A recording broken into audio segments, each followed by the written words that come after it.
que é a alma? Onde ela está? É possível medi-la? Tocá-la? Reproduzi-la? Experiências de quase morte, reencarnação e atividade cerebral inexplicada indicam a existência da alma? São perguntas que intrigam e assombram as pessoas desde que surgimos na Terra. Atualmente, no século XXI, especialistas se aproximam de algumas respostas, usando nova tecnologia e novas compreensões para desvendar os segredos da alma. A ciência da alma. 21 gramas. É o peso atribuído à alma por um médico de Boston em 1907. O Dr. Duncan McDougall conduziu um experimento repulsivo. Ele assistiu à morte de 6 pessoas.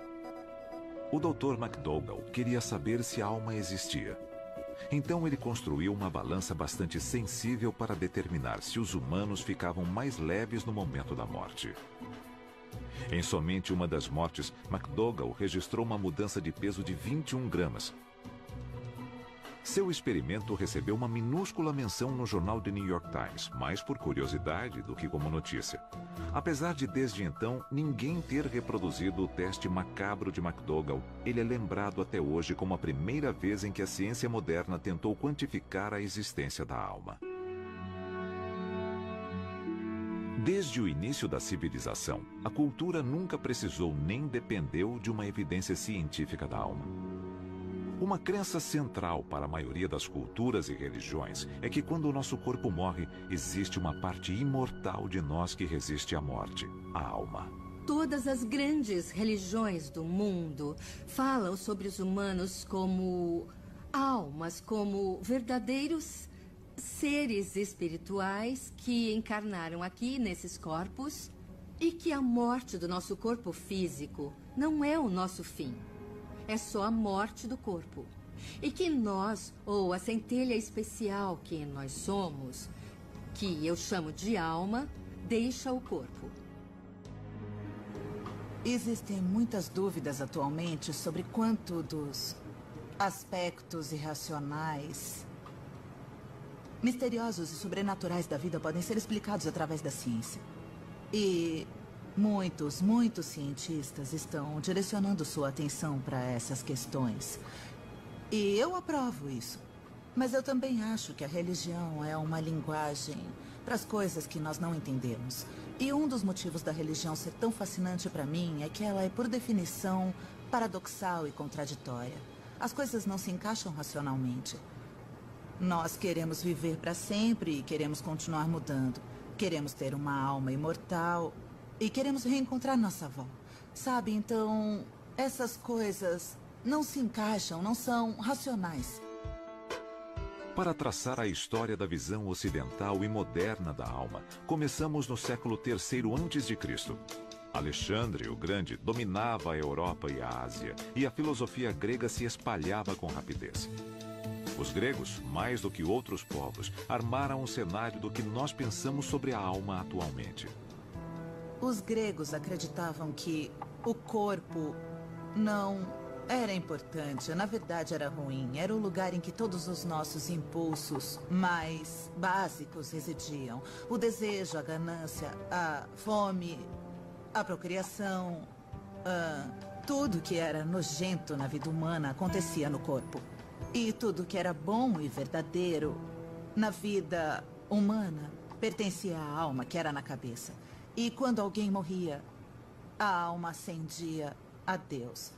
E o corpo ficava na terra, porque não era mais necessário. Os gregos acreditavam em reencarnação e que a alma poderia se mudar para um novo corpo. À medida que o cristianismo conquistou o mundo, o conceito grego de que corpo e alma são coisas separadas foi ofuscado pela ideia cristã em desenvolvimento de que corpo e alma são parte do mesmo conjunto. No contexto grego, as pessoas tinham alma. Ela subia para o céu depois da morte e o corpo era lixo, pó, nada. O ensinamento cristão é de que o corpo e a alma são uma coisa só. Não podemos ter um sem o outro. Juntos, eles formam uma pessoa. A noção cristã de como é a alma levanta questões que se tornam piada para muitas pessoas, mas é um dos grandes mistérios da vida. Para onde vamos e o que somos depois da morte? Quanto de mim tem minha alma? Ela sou eu quando eu tinha 26 anos, ou a alma sou eu com 80 anos? Sou eu com rugas, ou sou eu sem rugas? Sou eu com meu câncer, ou sou eu sem meu câncer? Bom, essas perguntas começaram a surgir nas pessoas e aí elas começaram a fazer graça com isso. Mas a dúvida em si é real e poderosa. É um enigma. Todas essas coisas. As crenças cristãs acabaram se distanciando ainda mais das gregas, que costumavam separar a alma do corpo como se fosse uma energia. A alma cristã mais parecia um fantasma com formas. No Inferno de Dante, por exemplo, nós vemos todas as almas, não é? Elas parecem corpos. Dante consegue reconhecê-las, mas são almas. São almas com forma de corpos. Então, acabaram materializando as almas e eu acho que isso mostra como é difícil para o cristianismo separar o corpo e a alma. Mesmo essas almas que foram consideradas totalmente imateriais, sem substância. Apesar disso, elas são concebidas como corpos. O Ocidente herdou uma combinação do conceito grego e do cristão apocalíptico sobre o que é a alma, o que é mais confuso hoje do que foi antigamente. Se a alma deixa o corpo após a morte, onde ela fica durante os anos ou até séculos em que precisa esperar até o dia em que Jesus voltará para julgar os vivos e os mortos? O que a alma faz no período entre o dia em que a pessoa morre e o dia do juízo final? Bom, onde está a alma em si? Como podemos imaginar a alma fora do corpo? É muito, muito difícil. O que os estudiosos dizem no início do cristianismo é que nós fizemos disso uma confusão. E que antigamente existia uma palavra para ressurreição, que significava ressurreição. E existia uma combinação de palavras para a imortalidade da alma, com significado diferente. E agora, quando nós falamos sobre céu e a vida após a morte, nós misturamos tudo. Nós falamos de céu, falamos de ressurreição, de imortalidade da alma, pensamos em ver nossa avó, em ver Jesus, em ouvir harpas e nós não desembaralhamos essas ideias. E no mundo antigo elas eram bem distintas. Ou se estava no campo da imortalidade da alma, ou se estava no campo da ressurreição. Já que a ressurreição envolve corpos e a imortalidade envolve almas, René Descartes tentou reconciliar os dois concentrando-se na consciência. No século XVII, ele escreveu a famosa frase: "Penso, logo existo". Desde então, os cientistas acreditam que se existe uma alma, ela reside em algum lugar do cérebro. Mas ainda não a encontraram. Atualmente, ainda lutamos com este problema. A existência da alma é uma pergunta a ser respondida pela ciência ou pela religião. A religião é uma maneira de nós conversarmos e pensarmos sobre os aspectos da vida humana que não dependem de nós. Então, que deixem a ciência continuar sondando. Porque ela deve. E que deixem as pessoas continuarem reconhecendo, por meio da linguagem que funcionar para ela, seja poesia, arte ou religião, que existem aspectos da experiência humana e dos anseios humanos que nunca vão se enquadrar em categorias. E eu acho que a alma é uma dessas coisas. Nós queremos acreditar que existe uma coisa especial em nós, que vive para sempre. E queremos acreditar que vamos reencontrar as pessoas que nós amamos em algum ponto no futuro. Não queremos perder essas pessoas. E esses anseios são poderosos e importantes. Estes anseios requerem que a consciência seja algo separado do cérebro e que seja uma coisa imaterial e mágica. Nosso lado espiritual, que acredita em alguma coisa. Eu já vi homens, mulheres, velhos, jovens, de todas as pés e orientações de gêneros, ateus, crentes, de todas as tradições religiosas. Eu acredito sinceramente que seja um fenômeno humano universal, faz parte de ser humano, que sejamos almas e que cada alma, às vezes, tem a capacidade de ter uma experiência espiritual em certas circunstâncias. Nosso lado científico tem outra visão. Eu não acho que a consciência seja uma alma sobrenatural que não pode ser medida cientificamente, que de algum jeito se associa com o nosso cérebro. E também não acho que exista um mundo místico além do que nós podemos mensurar. E se alguma coisa existe, então faz parte do mundo real e no final devemos ser capazes de detectar. De acordo com uma enquete de 2007 do Centro de Pesquisas Pew, 81% dos americanos acreditam em vida após a morte. 45% acreditam em fantasmas. Pessoalmente, eu tive uma experiência em que eu vi o espírito do meu avô depois que ele morreu. E eu não fui ao lugar onde eu acredito que isso aconteceu. Ainda assim foi verdadeiro para mim. Foi real para mim. E eu sou muito solidária com essas sensações que as pessoas têm, sabe? Elas veem os fantasmas ou espíritos das pessoas que perderam. Ou têm uma experiência física traumática e veem coisas. Na verdade, eu acho que a alma é mais uma questão de fé do que de provas. Hoje, os cientistas estudam pessoas que contam histórias convincentes de que foram outros indivíduos. Na Universidade de Virgínia, um grupo de psiquiatras usa a ciência para desvendar os segredos da reencarnação. Desde os anos 60, a Divisão de Estudos da Percepção coleta casos de crianças que alegam ter memórias de vidas passadas. O grupo tem registros de 2.500 crianças. Bom, eu acho que a pesquisa indica para as pessoas que estão abertas a considerar a possibilidade que existem evidências de que a consciência às vezes pode existir separadamente de um cérebro funcional. Então, no caso dos relatos dessas crianças, olhando para os melhores casos, eles fornecem evidências de que às vezes pode existir uma passagem de lembranças e emoções. Elas parecem ter saído de uma vida e passado para outra. Maio de 2000, Lafayette, Louisiana. Uma mãe acorda ouvindo os gritos de seu filho de 2 anos. Ele estava deitado de costas e estava chutando com os pés para cima e batendo os punhos no ar, chutando, chutando e gritando com todo o ar dos pulmões. Andrea Leininger não consegue acalmar seu bebê James. Depois de algum tempo, ele volta a dormir. Ela acha que o pesadelo acabou. Mas, na verdade, é só o começo. Depois, na noite seguinte, aconteceu de novo. Foi a mesma coisa, com o mesmo movimento de chute. E quanto mais ele fazia, mais bizarro ficava, porque era uma coisa muito específica e muito repetitiva. Isso marcou o início de um dos casos mais bem documentados de uma possível reencarnação da história. Atualmente, James Leininger tem 12 anos.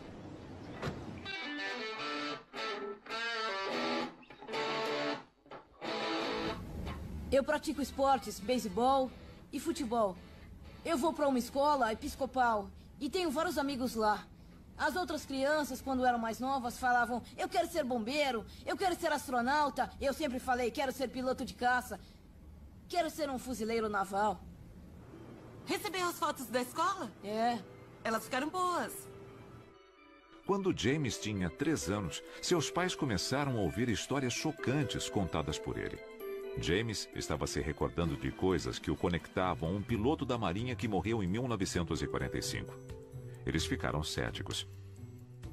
Bruce é gerente de recursos humanos na indústria petrolífera. Andrea é ex-bailarina e atua como professora. Como cristãos, eles nunca acreditaram em reencarnação, mas começaram a montar um quebra-cabeça incrível.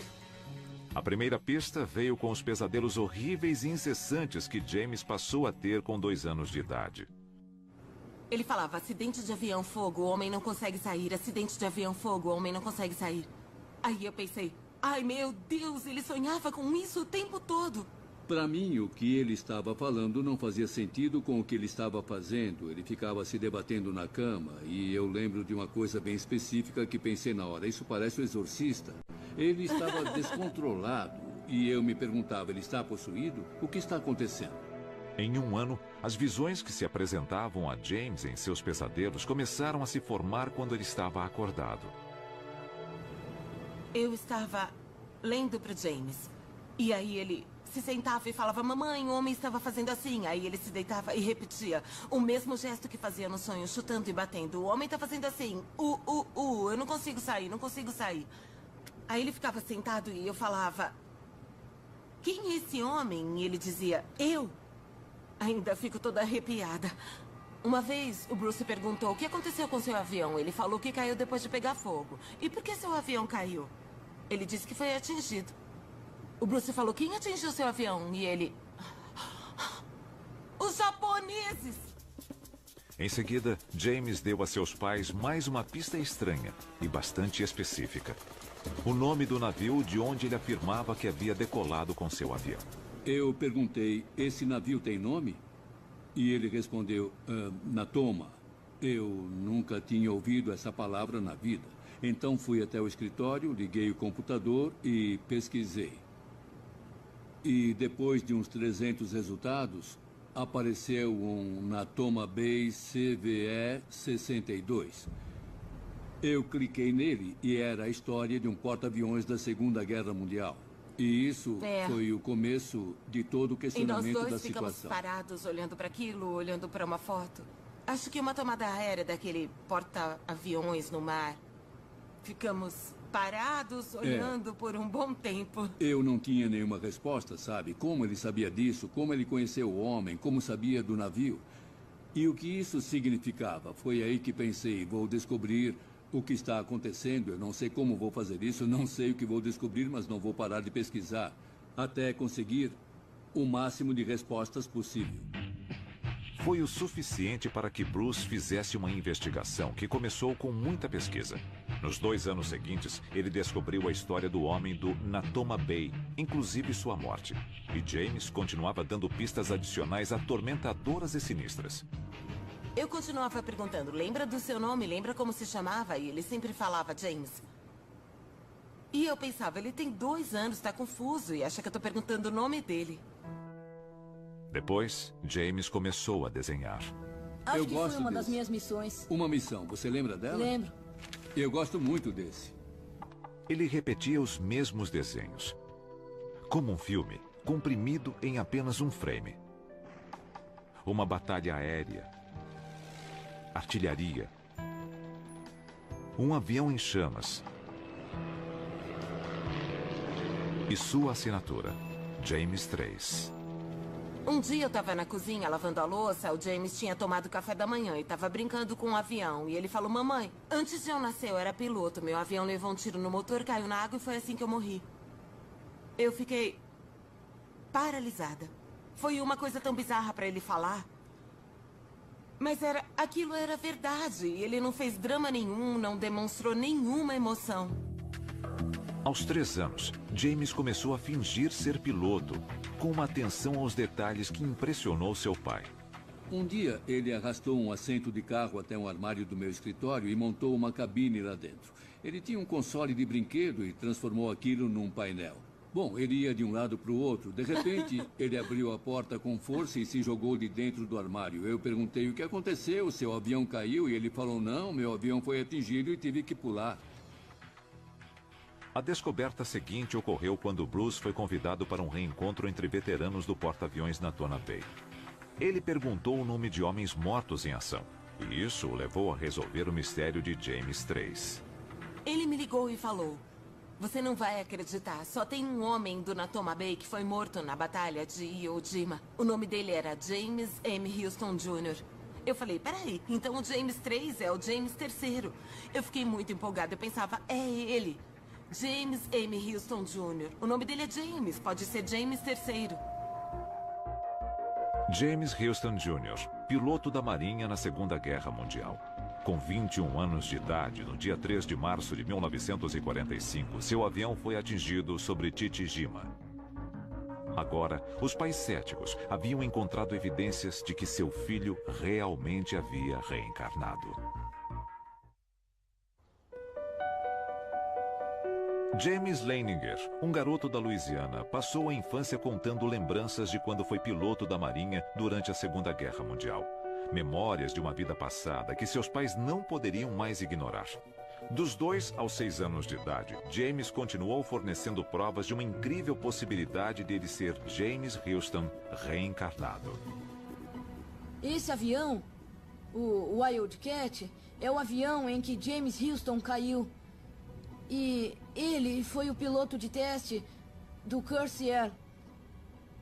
Ele testava esse modelo decolando de um porta-aviões. O F-18 é o avião que eu quero pilotar quando crescer. Desde os 2 anos, James mostrava uma fascinação incomum por shows de aviões militares e uma estranha familiaridade com aeronaves vintage. Com muita cautela, seus pais fizeram contato com a única parente viva de James Houston, sua irmã, Annie. A princípio, ela não sabia o que pensar sobre o menino que afirmava ser seu irmão reencarnado. Até que James perguntou sobre um quadro que somente uma pessoa além dela sabia existir. Ela escreveu para mim em 16 de janeiro de 2006. Querido James, eu espero que esse seja o quadro que você mencionou. É a única imagem minha pintada pela minha mãe. Eu sinto muito por ter demorado tanto para enviá-lo para você. As últimas semanas têm sido muito agitadas. Espero que você goste. Com amor, Annie. James acreditava e ainda acredita que a alma do piloto morto perguntou pelo quadro. Eu perguntei para ela sobre um quadro que a minha mãe passada tinha feito para ela e para mim. Ficou no sótão dela por uns 50 anos. Meus pais e ela acharam uma loucura que eu soubesse uma coisa dessas. Annie também passou a acreditar. E havia outras conexões ainda mais assustadoras. James tinha 3 G.I. Joes, que chamava de Billy, Walter e Leon. Nomes que seus pais consideravam estranhos para uma criança escolher. O Bruce perguntou, ô James, como é o nome do seu G.I. Joe? E ele respondeu falando, Walter. E a gente falou, Walter? O Bruce perguntou, por que batizou seus bonecos de Billy, Walter e Leon? E ele, porque me encontrei com eles quando fui pro céu. Foi um daqueles momentos em que a gente sente o rosto quente. Demos uns passos para trás, ele correu pro escritório, eu fui atrás, fechamos a porta e ele começou a mexer nos papéis assim. E eu falei, o que você tá procurando, o que você tá procurando? Ele encontrou um documento. Olhou e falou, Billy Piller, Walter Devlin e Leon Connor estavam no mesmo esquadrão do James Houston. Eu perguntei, quando morreram? Morreram antes? E ele jogou uns papéis, puxou outra folha, viu as datas das mortes e todos tinham morrido antes do James Houston. Todos voaram com ele. Apesar de o pai de James continuar cético de que a reencarnação fosse realmente possível, o que aconteceu em seguida foi sinistro. A gente estava limpando o jardim. Ele estava brincando nas folhas e eu falei, eu te amo muito. Ele respondeu, eu sabia que você ia ser um bom pai quando te escolhi. Eu falei, o quê? E ele, quando achei você e a mamãe, sabia que iam ser bons pais. Eu senti minha cabeça encolhendo até ficar bem pequena, sem cérebro. Perguntei, como assim quando nos encontrou? Ele falou, eu achei você e a mamãe. Achei vocês dois no Havaí. James contou a seu pai que viu os dois em um hotel cor-de-rosa. Foi onde os Leiningers estavam hospedados quando decidiram ter James. Bruce e Andrea foram cautelosos quanto a pedir ajuda de médicos e psiquiatras. Eles decidiram encontrar uma solução própria para a aprovação de James. A solução foi ir até o Japão, até o enorme mar onde o piloto James Houston Jr. morreu. Thou who art the pilot of the souls of men. O barco estava bem em cima do ponto onde os destroços do avião foram achados. O Bruce fez uma homenagem bem bonita e eu achei que aquele era o momento perfeito para eu falar. Bom, eu estava lá com o James e aí eu disse... O James Houston faz parte da sua vida praticamente desde que você nasceu e ele sempre vai ser uma parte importante de quem você é. Mas você tem uma vida como o James Leininger e está na hora de você se despedir do James Houston e ele... Começou a chorar. Começou a chorar e chorou por uns 20 minutos. Ele emocionou todo mundo. Foi a coisa mais triste que eu já vi. Todo mundo ficou... chorando. Goodbye, James and Houston. Good job.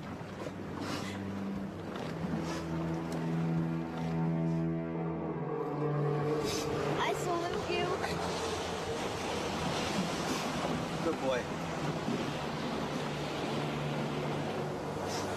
So brave. You're such a brave soul. Such a brave soul and spirit. Foi estranho quando a gente voltou do mar. Alguma coisa tinha mudado. Ele deixou alguma coisa. De verdade, foi muito concreto, dava pra perceber. Ele chorou e tudo mais, o que aconteceu, mas ele estava pronto pra seguir em frente. E foi o que ele fez naquele dia. Foi o ponto onde tudo mudou. I'm gonna be the same thing that James M. Houston was, a pilot. O próximo desenho que James Leininger fez já era de paz. Os pesadelos pararam. As lembranças começaram a desaparecer. Eu não quero que ele lembre de nada dessa vida passada. Ele tem a vida dele e eu não quero que ele fique perturbado ou confuso. Ele é o nosso filho, sabe? E não o James Houston. E tem uma vida pela frente. Atualmente, James Leininger não se lembra de nada específico sobre a alma que costumava atormentá-lo. Aos 12 anos, ele é um menino normal, cujo quarto diz algo sobre quem ele é e sobre quem ele acha que já foi. Eu sou escoteiro. Eu sou escoteiro de primeira classe no meu grupo. Esses são os livros que eu tenho sobre Chichijima. Livros da escola. Armas de pressão. Minha bolsa de dinheiro. Meu telefone. Eu não sei quando ganhei isso. Mas é o terço da minha avó.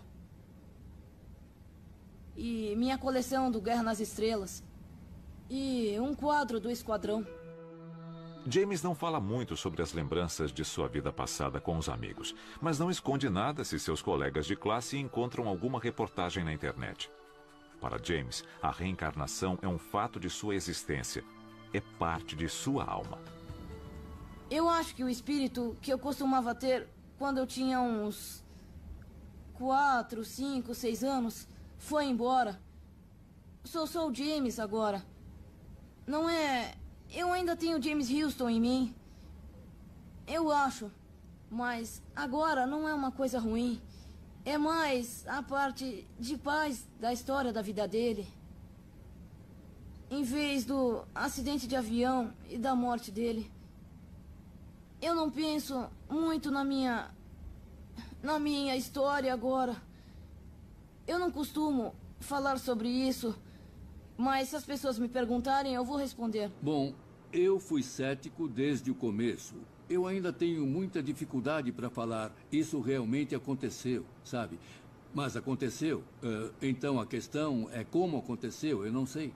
Por que aconteceu? A gente pode dar os palpites, mas o fato é que isso acontece. Então as pessoas deviam prestar mais atenção, não devem ignorar porque é uma criança de 2 anos falando uma coisa que parece sem sentido para você. Do ponto de vista das pessoas com quem conversamos, que tentam fazer uma pesquisa científica a respeito, eu compreendo perfeitamente o pensamento racional. Mas isso não é racional. Eu lutei contra isso espiritualmente. Mas cheguei à conclusão de que agora eu tenho um sistema de crença tridimensional em vez de bidimensional.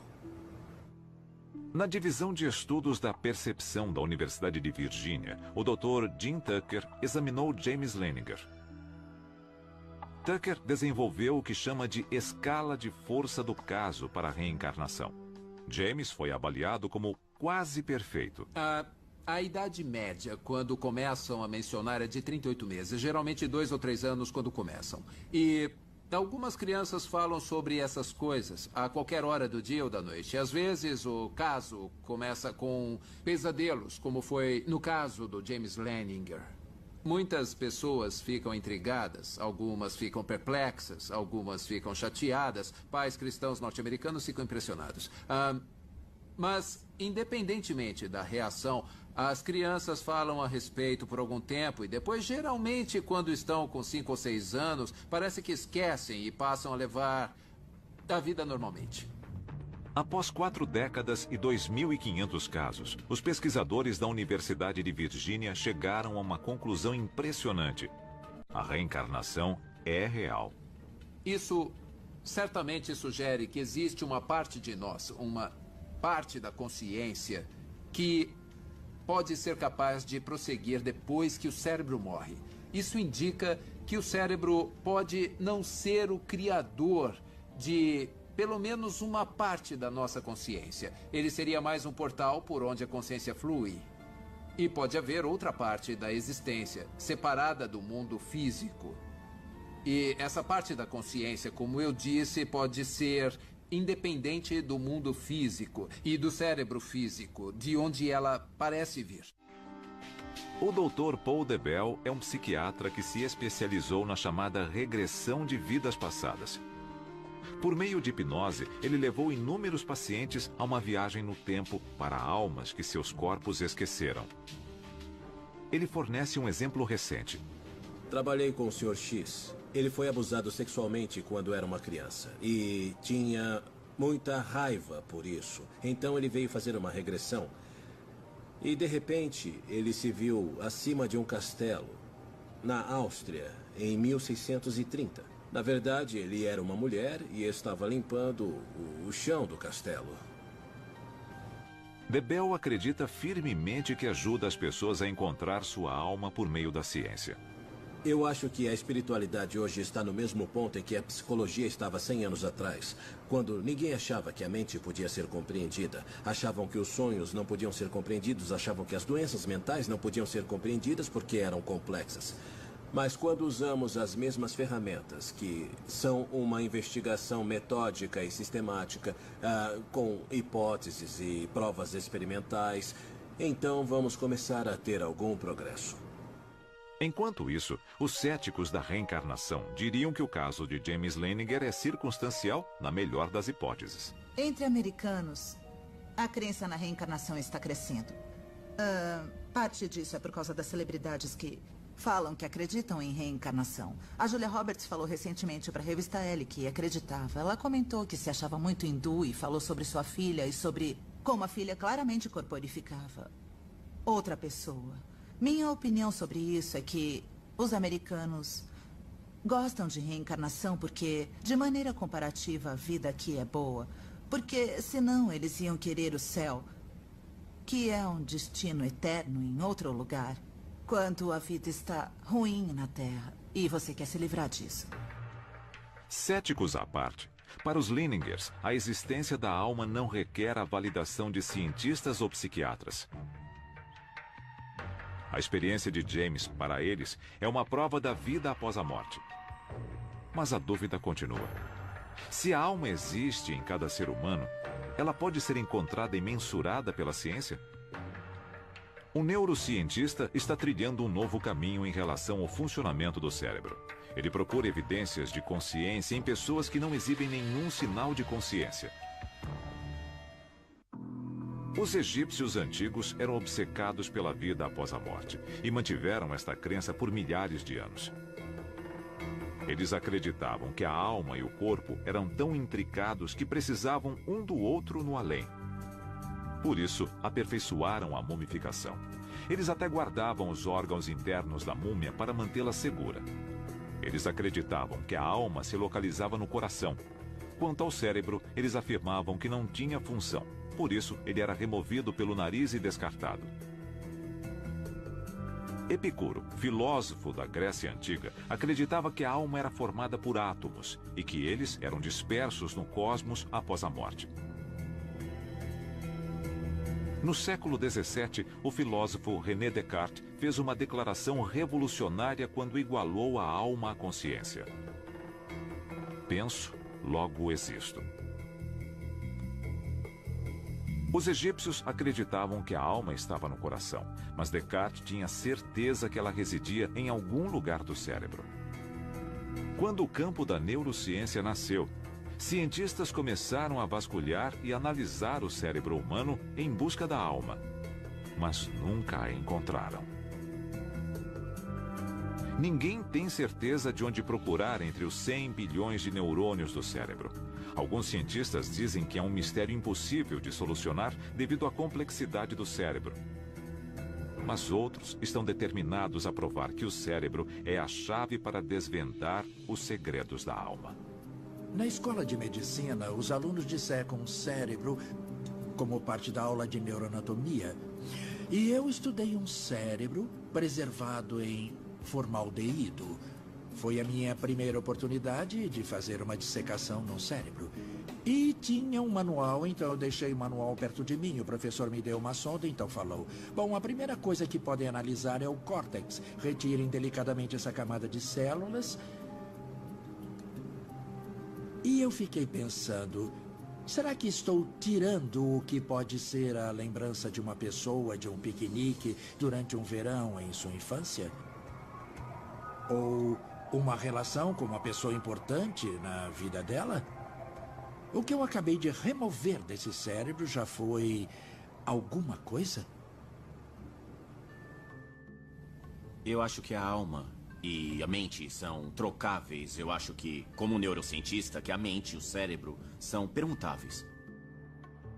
Há 20 anos, o Dr. Adrian Owen estuda quais partes do cérebro são ativadas por atividades específicas. Bom, a nossa mente é um produto do cérebro complexo que nós temos. E acho que o motivo de a gente achar que tem uma alma e que a minha alma é diferente da sua é porque meu cérebro é diferente do seu. Para o Dr. Owen, o cérebro é a chave para solucionar o mistério de quem somos nós. Ele está tentando provar isso ao trabalhar com pacientes em estado vegetativo. Quero que olhe essas fotos, Chris. Eu quero que tente olhar. Tá? Esses são você, o Randy e o Walt. Vocês estão de uniforme. Chris era um oficial em treinamento na Academia Militar de West Point. Em 2007, ele sofreu um acidente de carro e quase morreu. Em vez disso, ele sobreviveu com uma sequela permanente no cérebro. Mas o Chris de antes, um cadete jovem e brilhante com a vida pela frente, não existe mais. Chris, tá vendo a foto de você e dos seus amigos? Não dá para imaginar. Nem no pior pesadelo. Já vi famílias passarem por isso, mas até acontecer comigo, eu não tinha a menor ideia de como é de cortar o coração. Tem alguns momentos em que eu penso que ele não está aqui. Em outros, eu sinto com certeza que ele está aqui, que está ouvindo, fazendo contato visual comigo. Mas é muito difícil indicar onde ele está ou se está aqui. Será que está preso? Realmente não temos essas respostas. Não acredito que o Chris não tenha alma. Acho que existe uma centelha de vida que deixa a pessoa no momento da morte. É basicamente o que é a alma. E o Chris pode não estar consciente agora, mas ainda está aqui. Eu com certeza acredito que a alma seja mais do que só consciência. Chris, eu tô com um martelo e uma bola. Quero que você olhe para a bola. O que a pesquisa do Dr. Owen tenta provar é se, clinicamente falando, Chris está tão consciente agora quanto antes do acidente. Com a consciência, nós temos um grande problema, porque a única maneira de eu provar que eu estou consciente é por meio de alguma ação. Ou dizendo ou demonstrando. E se nos basearmos em uma coisa que chamamos de distúrbios da consciência, como o estado vegetativo ou o estado minimamente consciente, não temos essas ações com muitos pacientes. Eles são, por definição, incapazes de produzir esse tipo de resposta que todas as pessoas usam para demonstrar que estão conscientes. Para o Dr. Owen, o que começou como um simples estudo sobre consciência transformou-se em uma descoberta sem precedentes. Ele realizou exames em uma mulher de 23 anos em estado vegetativo. Os resultados revolucionaram a compreensão científica do cérebro. Ela foi vítima de um acidente de trânsito e foi examinada periodicamente por 5 meses. E em cada um dos exames, ela se encaixava em todos os critérios necessários para o diagnóstico de estado vegetativo.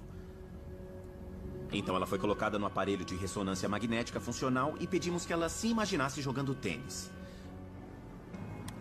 Nesse exame, quando ouviu a palavra tênis, eu quero que você se imagine em uma quadra de tênis jogando uma partida de tênis. Nós escolhemos essa tarefa porque foi uma coisa que fizemos várias vezes com voluntários saudáveis. E já sabíamos que produzia uma ativação bem específica de uma área frontal, bem no meio do cérebro, chamada área motora suplementar. Essa área controla os movimentos da parte superior do corpo. E mesmo mentindo para a máquina, ou só imaginando que estamos movendo o corpo como se estivéssemos jogando tênis, já ocorre uma ativação forte dessa área do cérebro. Enquanto ela estava no aparelho, nós a instruímos que, quando ela ouvisse a palavra tênis, começasse a se imaginar praticando o esporte e continuasse até eu dizer descansar. E quando fizemos isso, o cérebro dela foi ativado, igual ao de um voluntário saudável. Com base nisso, concluímos que o estado dela não era vegetativo e que ela estava consciente. Foi muito empolgante. E nós também fizemos outro teste, porque era importante provar que aquilo não era só uma reação automática e que se nós mudássemos o teste, a ativação cerebral ia mudar. Então, usamos um tipo de teste com navegação espacial. Pedimos que ela se imaginasse indo de um cômodo a outro da casa dela. Nos voluntários saudáveis, isso basicamente sempre ativa uma área bem no interior do cérebro chamada giro hipocampal. Eu nunca vi ativar em um paciente vegetativo. E apesar disso, quando pedimos para ela se imaginar andando de um cômodo a outro em casa, o giro hipocampal dela foi ativado da mesma forma que num voluntário saudável. O trabalho revolucionário de Owen levanta novas questões sobre onde a consciência começa e onde acaba. Para os povos indígenas da América, os humanos são a minoria em um mundo habitado principalmente por espíritos. Um ponto em comum entre as crenças dos Cherokees aos Haidas é que a transformação ocorre quando uma crença está prestes a harmonizar sua alma com o mundo de espíritos ao seu redor. Neste momento crucial, guias espirituais levam o adolescente à vida adulta e a alma humana é liberada.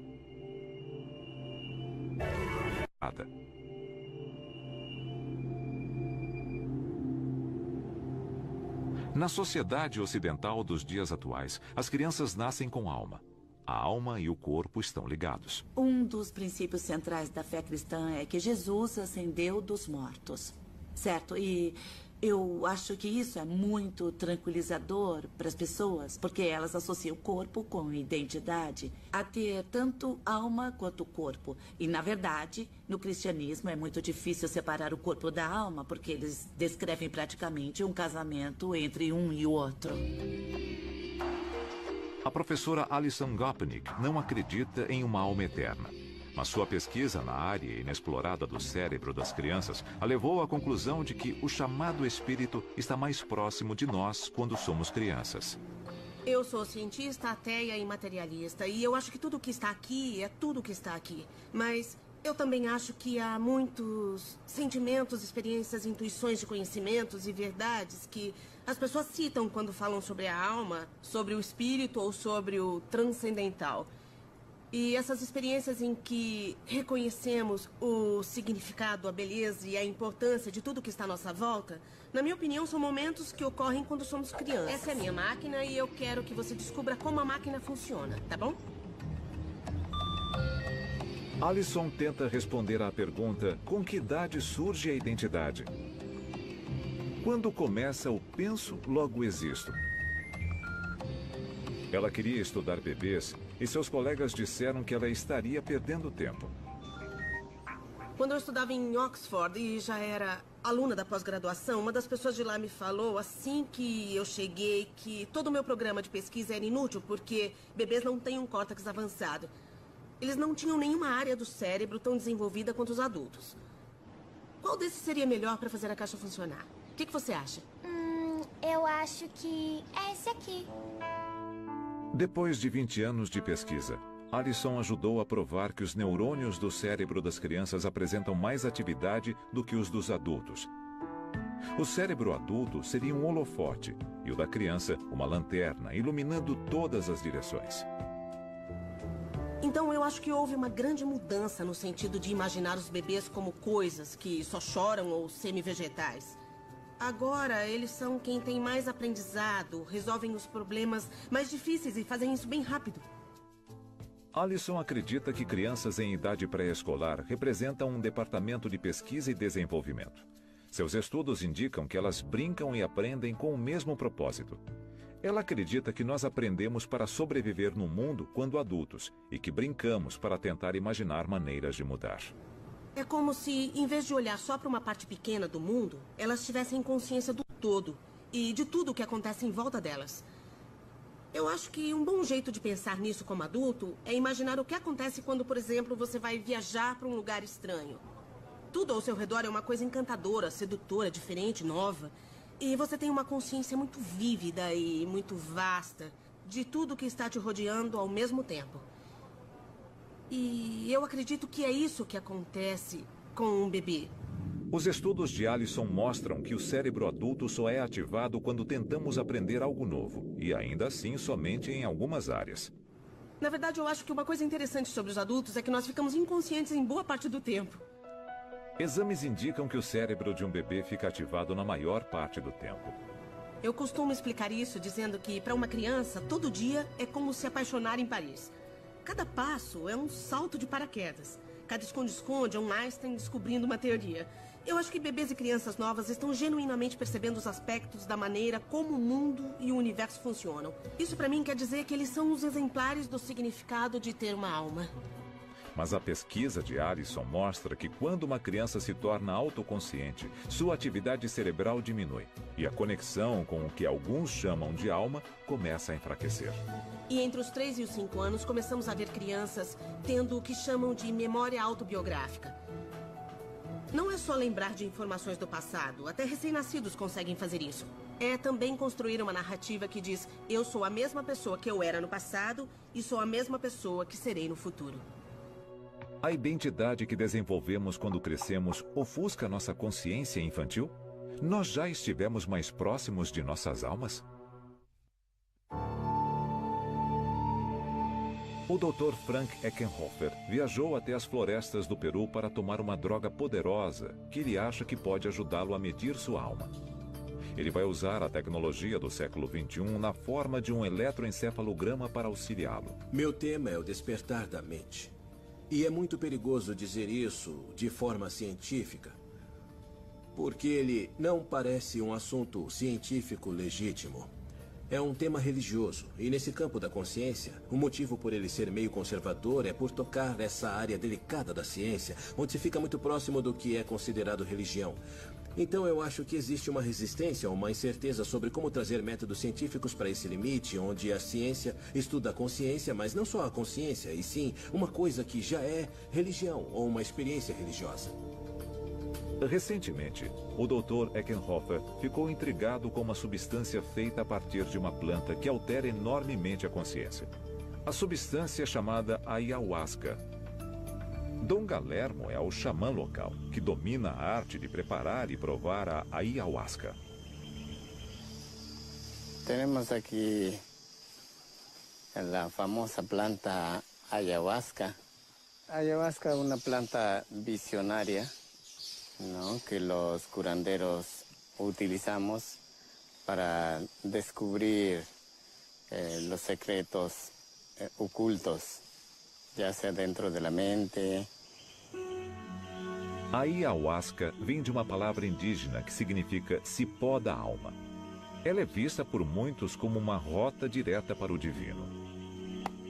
A planta é ilegal em muitos países ocidentais e sua potência depende da habilidade do xamã que a cultiva, colhe e prepara. Como dicen, plantas sensibles, plantas inteligentes, pero dentro sí tiene su alma que nos escucha, nuestra voz, ¿no? Y muchas veces en sueño o intuitivamente o en visiones nos puede comunicar. A ayahuasca é consumida na forma de uma bebida. Partes do cipó da planta são amassadas e fervidas com folhas de chacrona em 30 litros de água. Depois é feita uma redução. A ayahuasca é o litro de líquido resultante. Ao longo dos séculos, aqueles que tomaram a bebida relataram experiências extracorporais e encontros com seres que só podem ser descritos como almas. O Dr. Eckenhofer concentra seus estudos sobre a ayahuasca nos níveis elevados de serotonina e atividades cerebrais dormentes que ocorrem sob a influência da droga. Ele já estudou os padrões cerebrais de monges budistas e acha que eles guardam um segredo. Monges budistas alcançam estados alterados de consciência por meio de meditação. Os budistas acreditam que chegam a um estado elevado de consciência que os deixa mais próximos do que chamam de alma universal. O Dr. Eckenhofer foi ligado ao aparelho de eletroencefalograma para descobrir se depois que ingerir a droga haverá alterações mensuráveis na atividade neuronal de seu cérebro. O eletroencefalograma é muito sensível à mudança mais sutil na consciência. Alterações de padrão enormes acontecem no eletro. Eu já fiz medições e descobri que existem frequências muito interessantes. E essas frequências são indicadores dessa mudança de estado.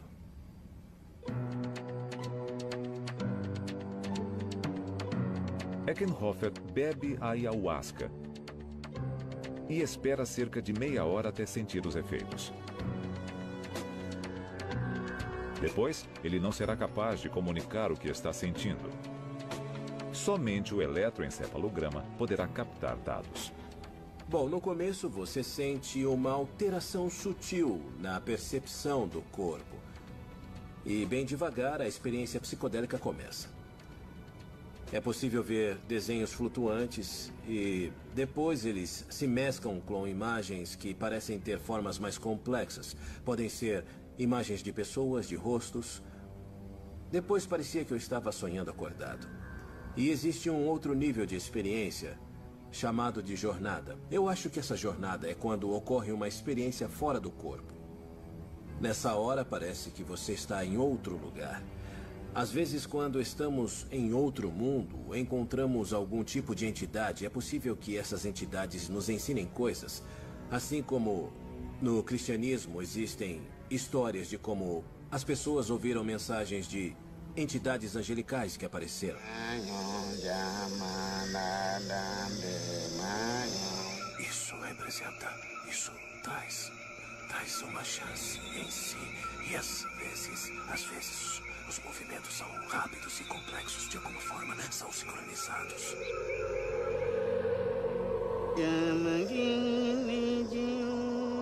Quando entra em um estado alterado, Eckenhofer começa a mover as mãos como se estivesse conduzindo uma orquestra invisível. Seus colegas de pesquisa esperam que o eletroencefalograma registre o pico de atividade, sustentando a teoria de Eckenhofer de que a ayahuasca pode indicar um caminho para tocar a alma.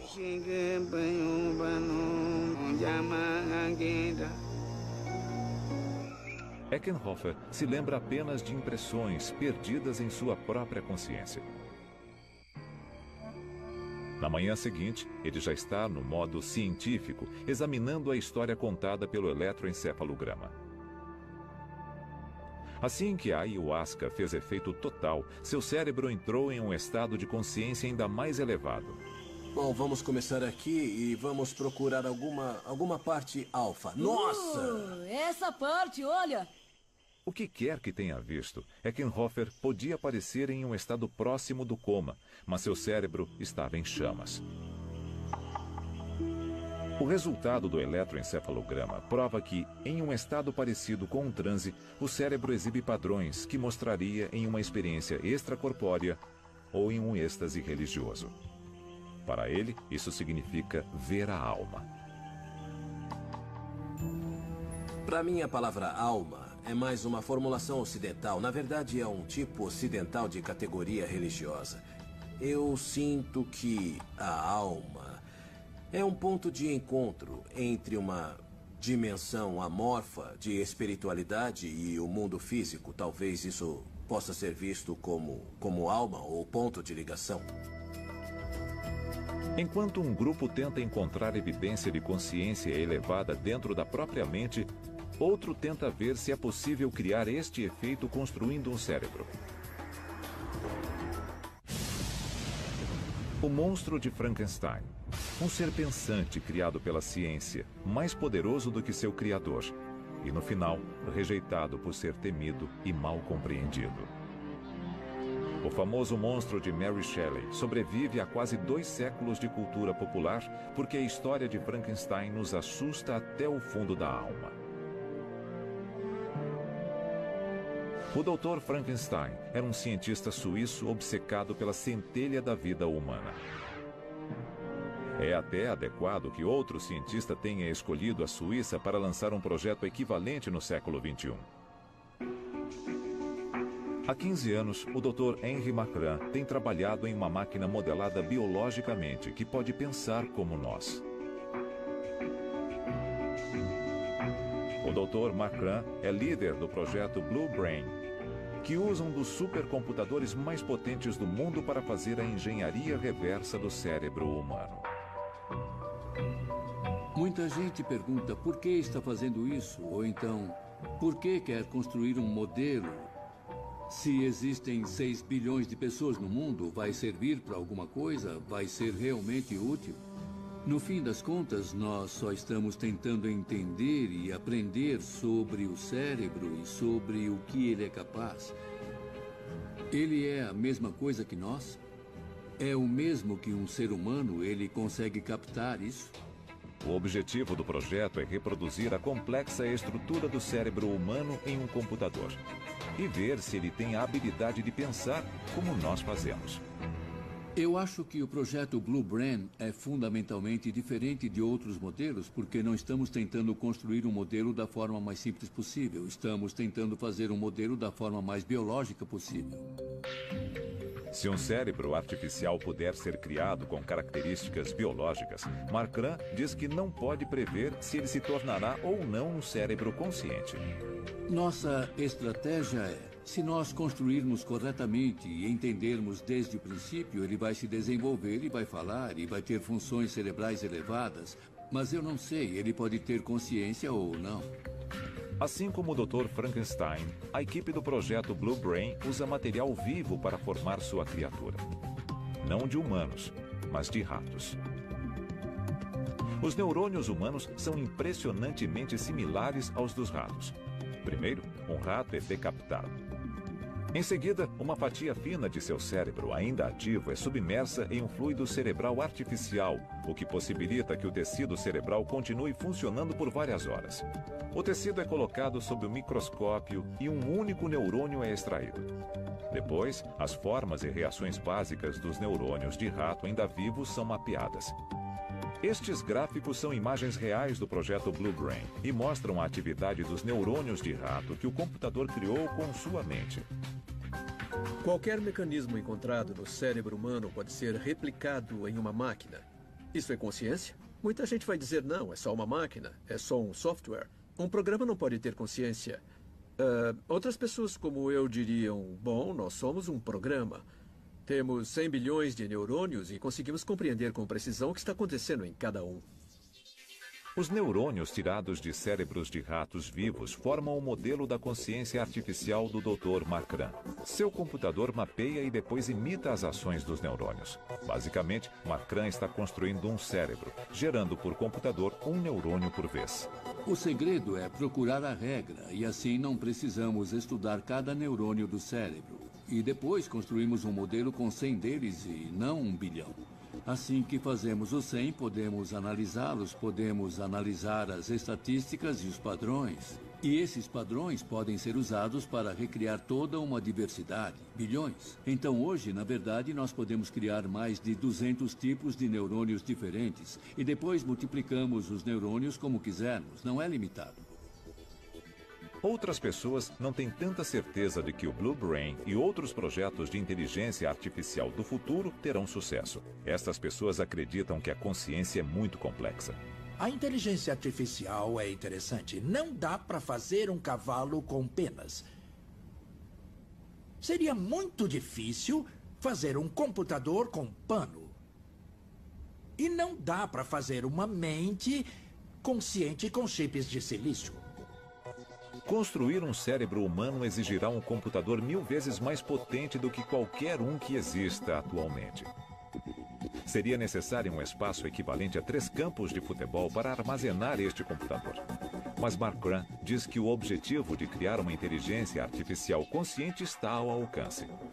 Os dados estão aqui, a tecnologia está aqui para ser explorada. O poder de computação chegou a um nível incrível. Temos supercomputadores de petaflops que fazem de 10 a 15 cálculos por segundo. É a primeira vez na história que esses fatores estão se reunindo, o que é exigido para pesquisa com base em simulação. Com esse encontro, é inevitável. Isso vai acontecer. O O professor Marcran espera concluir o trabalho em seu cérebro artificial dentro de 10 anos. Quais propriedades este cérebro vai possuir? Ele irá se considerar igual a nós? Ele terá emoções e personalidade? Ele terá alma? Quando se fala sobre inteligência artificial, é claro que todos temos que pensar naquele momento em que vamos desenvolver uma coisa artificial que é um pouco mais inteligente do que nós. Talvez como consequência, assim que a gente conseguir fazer uma coisa um passo melhor do que nós, para realizar algumas funções, ela vai ser capaz de produzir uma inteligência 2 passos melhor do que nós. Então essa coisa vai ser capaz de produzir uma inteligência 4 passos melhor do que nós. E o processo continua assim e entramos em um tipo de ciclo infinito, que algumas pessoas chamam de singularidade tecnológica. A singularidade é prevista por futuristas como o momento em que as máquinas se tornarão conscientes e mais capazes do que os humanos. É um cenário perigoso, já que elas, teoricamente, poderiam nos dominar e até nos exterminar. Apesar de eu achar que a época da singularidade ainda está muitas décadas de distância, quando ela se aproximar, eu acho que é uma coisa que temos que desacelerar e pensar a respeito com cuidado.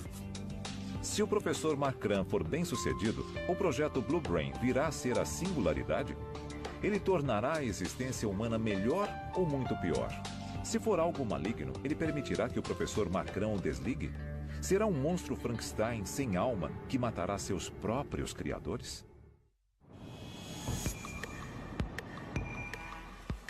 Hiroshi Ishiguro trabalha para projetar um mundo em que humanos e robôs são indistinguíveis. E, quase acidentalmente, ele está mexendo com a noção de onde a alma das pessoas começa e termina.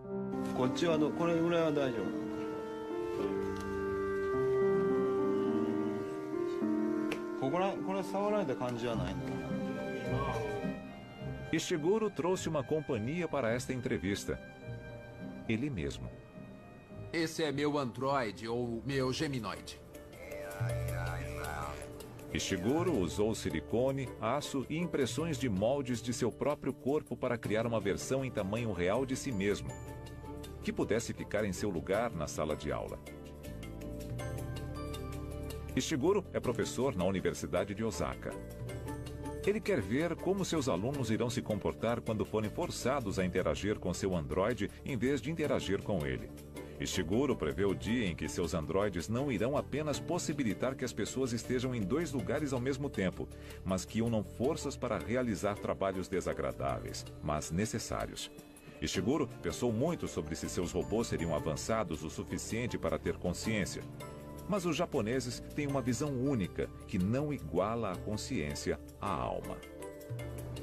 Tudo tem alma, sabe? As pedras e as cadeiras, as mesas, enfim, tudo tem uma alma. Eu acho que essa é a diferença fundamental entre o Japão e os outros países. Os humanos não são tão especiais para os japoneses. Os humanos fazem parte da natureza, e só.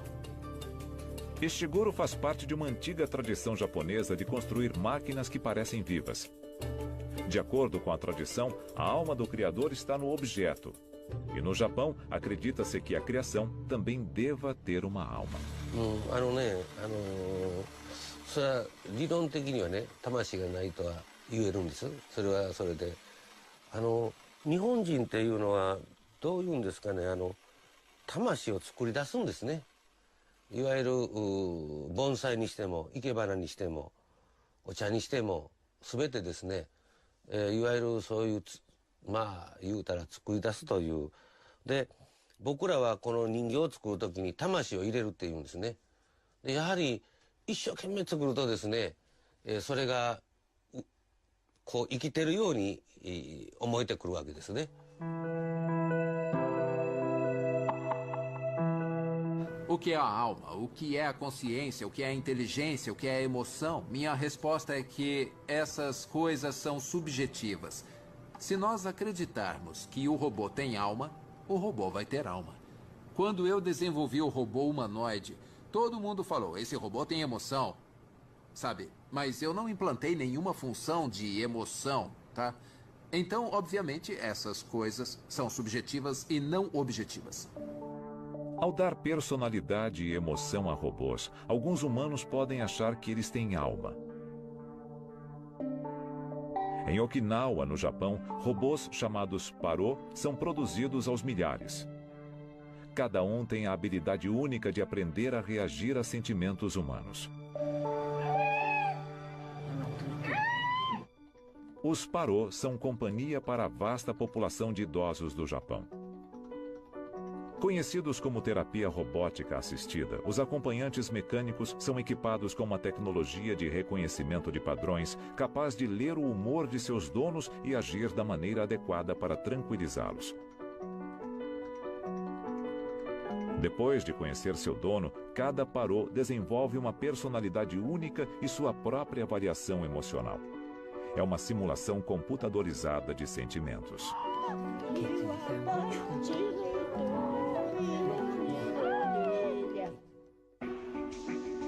O objetivo final do professor Ishiguro é superar as emoções do Parô, construindo um androide que se move, fala e se parece com um humano.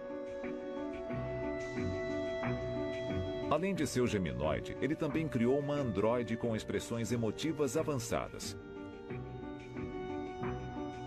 Equipada com um software de reconhecimento facial, ela é capaz de assistir a outro ser humano em um monitor e imitar sua expressão.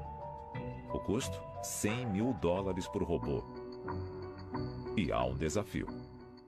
O problema está ficando mais complexo. Por exemplo, o movimento do corpo. Isso é natural, essa reação também é natural, assim, tá? Mas, bom, um médico me falou que ele seria uma pessoa com uma lesão no cérebro e que eu preciso trabalhar com neurologistas. Preciso ter conhecimento maior sobre os humanos, para só então aperfeiçoar o robô. O cérebro contém 100 bilhões de neurônios, espalhados por cerca de 160 mil quilômetros de vasos sanguíneos. A neurociência acaba de começar a descobrir como isso tudo funciona. Enquanto alguns cientistas procuram ativamente criar a consciência, outros se deparam com ela quase acidentalmente, encontrando a alma. Em um futuro próximo, algum deles terá que responder à questão: existe algo que sobrevive ao corpo? Bom, a consciência é um mistério. E eu acredito que quando criarmos um sistema não biológico que tenha o mesmo tipo de comportamento e a mesma complexidade ou riqueza de inteligência emocional, que também é uma forma de inteligência, ele também vai ser consciente.